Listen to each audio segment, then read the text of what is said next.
Blog Talk Radio. Welcome to Solutions with Courtney Anderson. I am your host or hostess, Courtney Anderson, and today's episode we are looking at the topic, help, situation. You are the only you in the group. And we're looking at these types of concepts. We call this our help situation spotlight because there's so much that happens in real life, and here we are constantly looking for, solutions and techniques so that we can surpass our goals, and sometimes we just really don't know what to do, kind of throw our hands up, what do I do? I look around a group, maybe it's a meeting, maybe it's a job interview, a waiting room. It could be anything. And I look around and it looks like I'm the only me, or at least I'm perceived to be the only me in the group. And so what do I mean by perceived to be? Okay. One of the things that I have tried to use in all the years that I've been doing seminars and corporate training and keynote speaking has been this concept of being pragmatic. And so pragmatism is basically, what works in the real world. It's not sort of the fantasy of what would be, perfect if everything was wonderful, like a movie or a fantasy in real life. The pragmatism is sort of what this is the world as it is and what'll work. And I'm also passionate. It's true that when I care about something, then I care. And so I try to be, a pragmatic, passionate problem solver. And when we look at these types of situations, sometimes I think when I go out looking for help, I'm trying to see what's out there for me to read or listen to or learn about for my professional goals, for my personal goals. And I think a lot of times people gloss over the reality of situations, and then we move right to some sort of either, fantasy, situation, or somebody so, intent and focused on selling some specific product or service that they sort of lose sight of the solution part, because they're so focused on the sales. And of course, I'm here. This is a business, certainly for me. It's a joy and a pleasure, but I absolutely have services and products that I sell too. I mean, that's the only way I'm able to keep doing this. But the solutions and the ideas come first.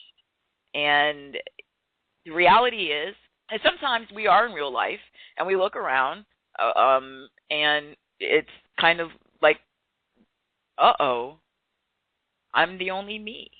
And how do you deal with that? What does it mean? So the first thing when we look at this concept, what do you mean you're the only you? What does that mean? What does that mean? It's as broad as it sounds and as generic as it sounds. It could be a situation where you're the youngest person in the room. So I know for me, my personal journey, some anecdotal context. When I was a younger person, I moved quickly through goals. I've always sort of had the same habit of, if I'm going to get something done, I'm going to just jump in and get it done. I don't like to sort of spend any more time than I have to. And so when I was really young, that manifested itself because I went to college. I went to college right out of high school, and I was 17. And then I graduated from college, and I was 20 years old. And I went right to law school. I mean, literally like 10 days later. I graduated like in the summer, like in August or something. And I started law school like literally a week or 2 weeks later. And I was still 20 years old. So, you're in these situations, and law school, the school I went to, it's a very good school academically, University of Texas School of Law in Austin, Texas.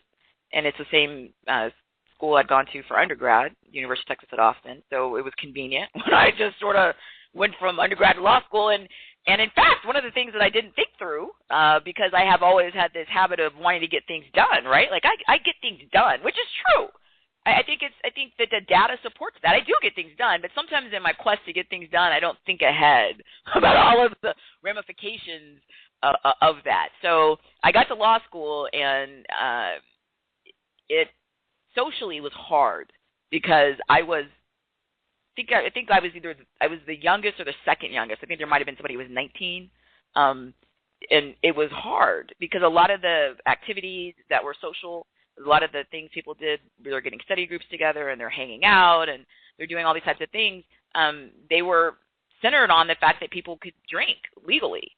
The drinking age was, and still is 21 in that part of the world. And so it was, difficult. They're all going to go to a local place and hang out and drink margaritas and beer, and I could go, but I can't drink anything, and then it makes me feel uncomfortable, and everyone is sort of reminded, oh, you're so young, and they teased you. And it's not like it was some earth-shatteringly horrible thing, right? I'm not saying that I, was falling down weeping on the floor that I was young, but what I'm saying is you're just sort of out of it a little bit. And I'd already been through that because I'd moved kind of through school kind of quickly. So, like in high school and everybody was driving and turned 16, I was, like a year behind that. And then when I finished law school, I went out into the world, and pretty shortly thereafter, I opened my own law practice. And I think I was 25, and that was hard too because I was, again, pretty young. And I'd go into court, and I'd be, if not the youngest lawyer, one of them. Before I opened my law firm, actually, I taught at the University of Texas at Austin. There's McComb School of Business now. I was taught their business school for a year. And then I was the youngest faculty member because I was 24. And when these 24, 25, something like that, and when that happens, I'm so close in age to the students. Some of them, the undergrad students I taught were, in fact, older than I was. It's hard. Some faculty meetings, the age thing, it was a thing, meaning that it was not just that I was younger, sort of biologically, but I also looked young. Or that might be wishful thinking. I looked young at that time. So if I was, 25, I looked that age or younger. And so there's a perceived difference when you sit in a room and the other people in the meeting are, 20, 30, 40 years older than you are. There's a perception.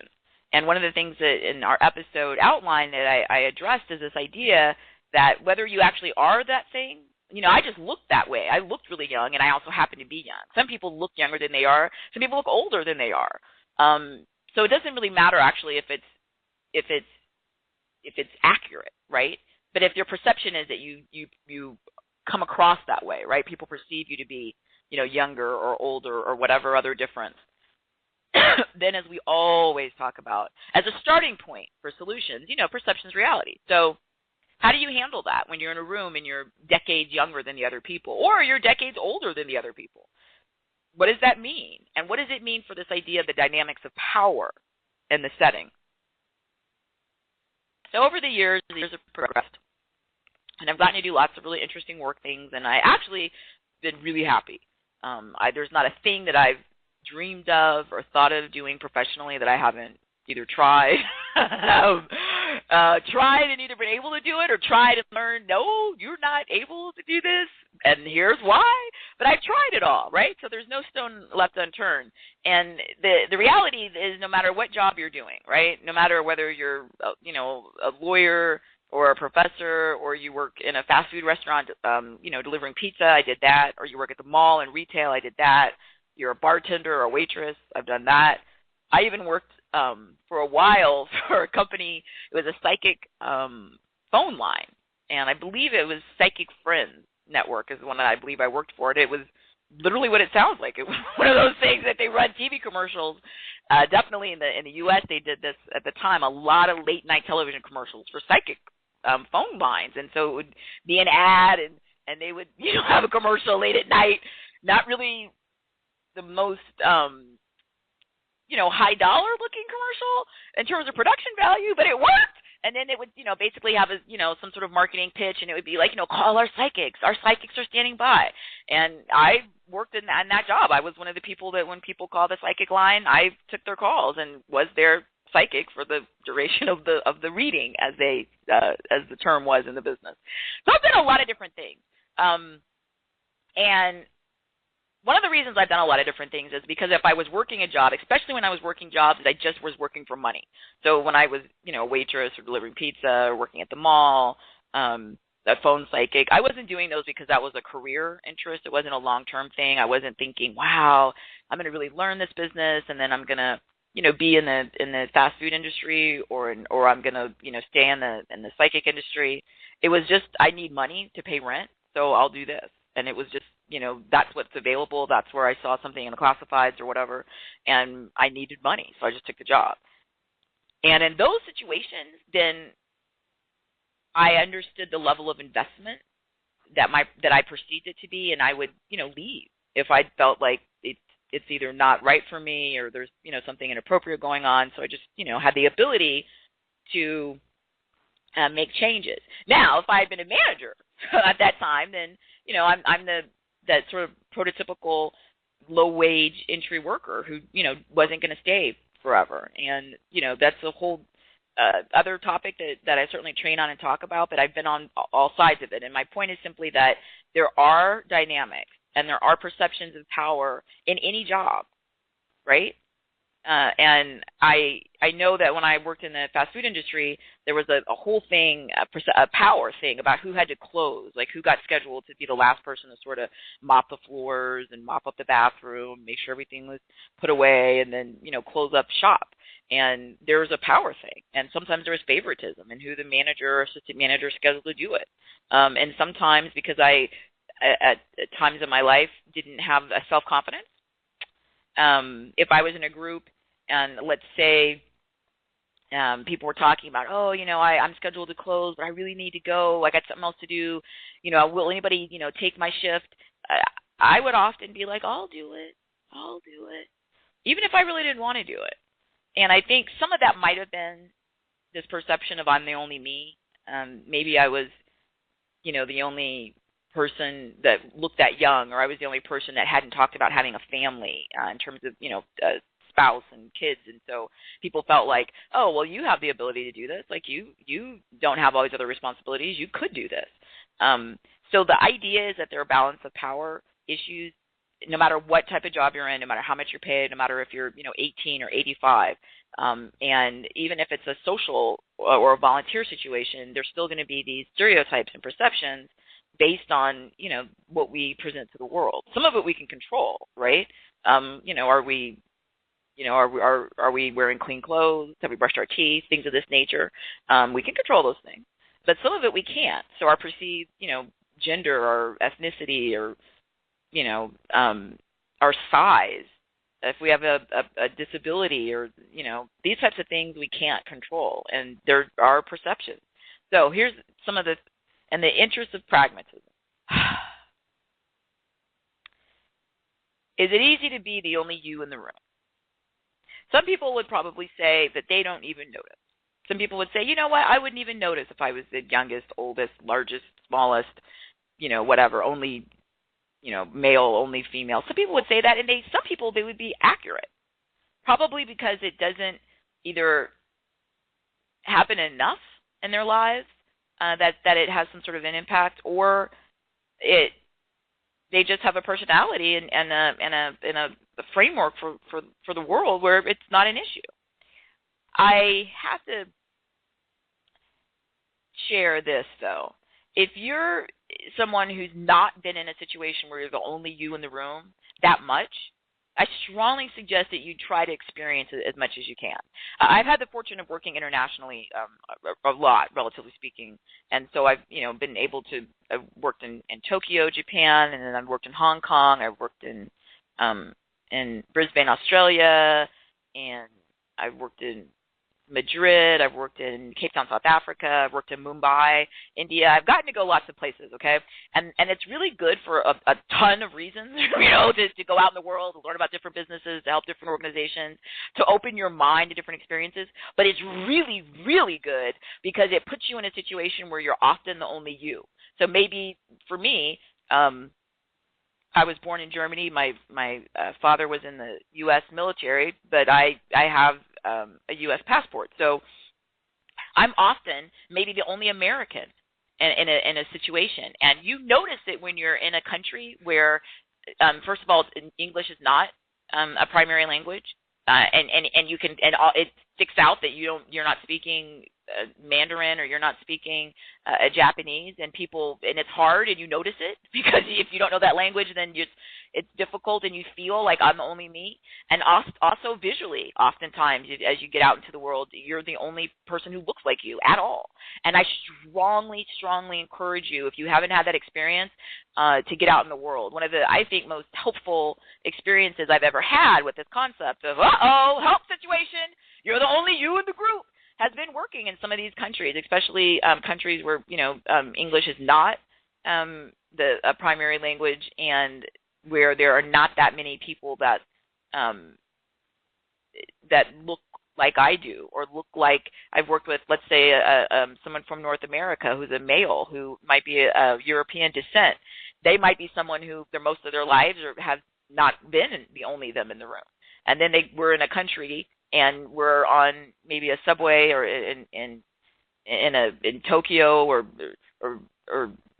somewhere in Cape Town, South Africa, and we look around, and it's maybe us,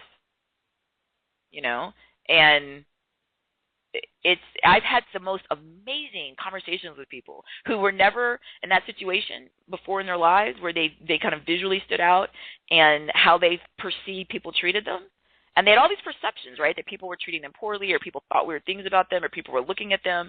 And it was so funny, because some of the people I had these conversations with, it was the first time that ever happened to them. And they're, grown adults, and they've, never been in that situation. I think their life experience had been that usually they were in a group, especially if it's a work situation, and most of the people in the room are somewhere near their age. And, the majority of people in the room might be their gender, or might have their, ethnic background. And it just was very uncomfortable for them.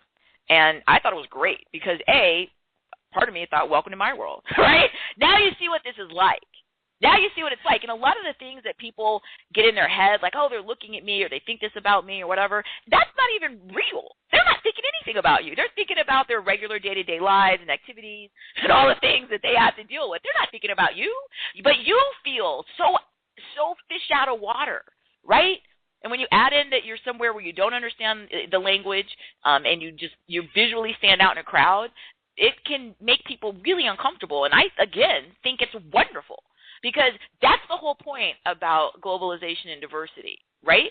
So if we're going to have these open markets, if you're going to have the movement of goods and services and labor, then you need to be able to understand these markets, and you also need to be able to understand what that feels like when you're not in sort of a comfort zone of, I fit in. I fit in with this group visually. I fit in with this group sort of as a peer. And it takes a lot of anxiety off the table when you're in that situation. So I strongly encourage everyone that you need to get out of your comfort zone, and you need to get out in the world. And if you don't have the ability right now to get out there, I go on the internet and seek out rooms where you can either practice a language you don't know, or just watch and read media from places that you haven't been to, and get a taste of what really the beauty of the world is. And it will help you understand, how much you need to learn about the world, but it also will help you understand that your skills are, and almost always, transferable. So I'm me, right? I'm everything that I am. I'm this size, I'm this color, I'm this gender, I'm this perceived age, I'm just all of it, right? And I just go out in the world. And if you have strong skills, your organization, your content, you can work pretty much anywhere. And you can find a way to be of service professionally to clients and organizations, but also to be of service to the world. Like, you are a better person by enriching your boundaries. So when you get out in the world, it helps you understand that all these ideas you're wedded to, right? And a lot of the stereotypes you have in your own head about how things should be done or what's normal, they're based on your culture. They're based on sort of where you live and what you've been brought up to believe, and they're not at all universal. And it's wonderful to keep exploring those things. So from a big kind of macro global perspective, help, you're the only you in the room is awesome. Because that means that you're challenging yourself, that you're taking yourself into situations that aren't easy. Literally, they're not the most geographically convenient, and you're learning about yourself in the world. So, yay! There's a lot that needs to be done, though. That's a whole other show. When you are out in the world, you need to really invest the time in understanding how other norms operate, and you need to be open to do the best that you can to respect those other cultures, right? But our thing here is you're the only you in the room. You can, like I referred to earlier, have a lot of self-sabotaging ideas where you're thinking, oh, people are looking at me. They're making, assumptions about me. They don't want me here. Okay. Often that's just your imagination, because most people think about themselves, and then they think about their lives. So that would be their friends, their loved ones, their families, their favorite movies, what they want to eat for lunch. They're thinking about all that stuff. You, some stranger, are way down low, and I mean super duper low on their priorities. In fact, they're so low, you usually aren't on there at all, unless there's some specific situation. Maybe you're standing, maybe you're on a public transportation situation, but you didn't pay attention to what the rules are, and so you're getting in people's way because you're not following the way that you're supposed to, behave in that setting. You're not moving when you're supposed to or standing where you need to. Then they are going to think, like, look at this idiot, they're in my way. And if you also happen to look different and kind of stand out, they may then think, oh, well, no surprise, look at this idiot. They don't know how to do things the right way. But that's not about you personally. It's somewhat because you weren't investing and learning about your situation and respecting other people and cultural norms. But there are times when other people do not want you in the room. And it's not your imagination. They really don't. I could sit here, and maybe over time I'll do it. I don't know.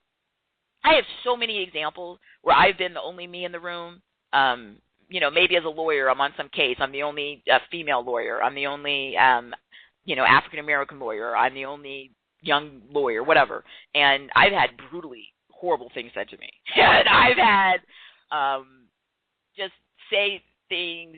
I have to think of a way to try to express what I've been told without being totally offensive. But, when you get in competitive situations, it's happened as a lawyer, it's happened as a speaker, actually. You might think, what? But the speaking industry is incredibly competitive. And the speaking industry is people who give keynote speeches or seminars, and that's their business. And there's a whole industry to it. There's agencies that book people, or meeting planners that do bookings, and it's a really competitive, tough business. And historically, there have been, at least the top echelon in terms of income, there's more men than women.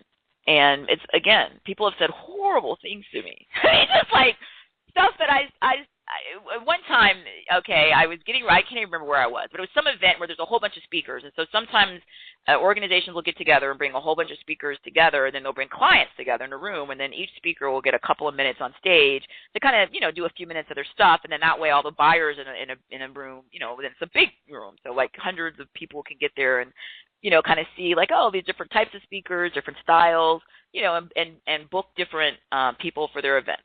And so it's a rare thing when you go to these, because they're not common, and most speakers you're on your own, right? So you're not in it's not like being in a job every day where you see the same people. You're always out on your own giving a speech, so you're not normally around that many other speakers. I was doing one of these years and years ago, and I can't even remember where, but there was so often in those types of situations, the majority of people that are booked for the day, let's say there's 12 speakers, the majority of them aren't going to look like me. They're going to be different gender and usually different ethnicity and whatnot. So it was, I think it was sort of a backstage type thing, and a speaker I'd never met before, a man, and he looked to be older, so I'll assume he was. And he came and he was saying something to me, and then he said something along the lines of, he said something like, it must be hard for you, because, sometimes people might book you, and they don't know you're black until you get there. And so this is years ago, right? Now, of course, the internet is everything. So now people just go on the internet and they look at your picture and your videos and stuff. But years ago, people didn't have the internet like they do. So these agencies would be like everything. Like an agency would literally have like a packet, like a paper packet. They'd have like a DVD or a VHS tape that they'd send to people. And sometimes the people would just book somebody on a recommendation, and they hadn't necessarily seen them. And so when he said that to me, I guess it was to psych me out, meaning he was trying to make me feel like, oh, he's so right. It's so horrible that I have this ethnicity and this color, and I look this way, and I'm sure the clients when they find out they hate me, whatever. I guess that was his goal. I mean, I've heard a lot of weird things over the years, somewhat along these lines. I've never understood it. Look, I'm already in the same room as the person is, right? In my mind, I would think they would realize that wouldn't work because I'm already here. Like, I'm backstage with you. I'm booked for the same event you are, right? So to get to this place, I had to have either the similar skill set, I had to have a similar drive, right? And I had to have some sort of similar confidence or esteem. I'm here. Now, maybe if I was someone who was aspiring to enter that business and somebody who, was asking a professional, what do you think? And then the professional said to me, well, look at you. Like, this is horrible. No one will hire you. Then maybe that would, be more effective and hurt my feelings. But when I'm in the room with you, right, when I'm in the same courtroom and I'm a lawyer just like you are, and we're on this, we're on the same, speaking event, it's not effective. I'm already here. And I didn't get here by accident. I didn't just wake up somewhere randomly and was kidnapped and plucked down here and, given a law license or, hired to be a professional speaker. No, I earned this. And I believe that I have absolutely equality of opportunity. I'm here. So for me, that kind of stuff, it's I think it's supposed to be some sort of, strategic plan to sort of knock me off my, confidence, and then I'll go into court or I'll go on stage as a speaker and I'll be horrible and I'll lose the case or, I'll just, I don't know, stand on stage and cry, or I don't know what the plan is. But it just, to me, is it's badly timed because I'm already there. And that to me means that I already earned this. And I don't care at all about what you think because you're competition at some level. And I understand that you're not saying that because you really are worried about me, that my feelings would be hurt if someone saw, my skin color. You're saying that because you want this business and you think getting rid of competition is a good move. And I'm not saying that trying to get rid of a business competition in a legitimate way isn't done all the time. Of course it is. That's legitimate. And I think the reality is that there are going to be times, especially as you ascend the ladder economically. I'm going to do a whole series on this. If you're someone who's younger or older or in a gender that's not normally represented in that room, or you have a perceived disability or whatever, and you're in a room and the economic power is higher. In other words, when I'm working for, minimum wage, it's a different dynamic. When I'm working for, 6 figures, it's a different dynamic. And it can be real. And you have to make the decision. You're here. You've earned this. And understand that other people are just playing their own games. And some of them are going to be, I find, kind of pathetic. But if you understand why they're doing what they're doing, what does it have to do with you? You've earned this. So that's how I would handle it. It's the pressure gets more intense as you ascend that ladder again economically and in terms of responsibility. But that's good. Like if that's what you want, that's what you work for, you should be happy.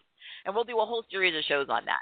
So thank you so much for joining me, Courtney Anderson. Of course, come to CourtneyAnderson.com and participate and join in. Thank you so much.